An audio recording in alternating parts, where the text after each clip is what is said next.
Banking sector নিয়ে একটা কথা, ব্যাংককে যে ৩টা খাতে ভাগ করা হয়েছে, দুর্বল ব্যাংক, সবল ব্যাংক। এটা নিয়ে যে যারা আছে ভোক্তা বা যারা আছে ব্যাংকের সুবিধাভোগী, তাদের যে একটা আস্থার লেভেল চলে যাচ্ছে, এই বিষয়টা এটা তো যাবে।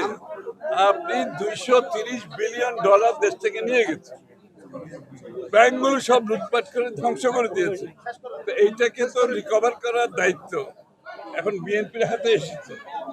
এমন একটা সময় এসছে যে ব্যাংকগুলো সব খালি, শেয়ার বাজার ধ্বংস, জনগণের অর্থ ব্যাংক থেকে দিতে পারতেছে না, যারা ডিপোজিট রেখেছে তারা পাচ্ছে না, অনেকে ট্রিটমেন্ট করতে পারতেছে না। এর থেকে দুঃখজনক আর কিছু হতে পারে না।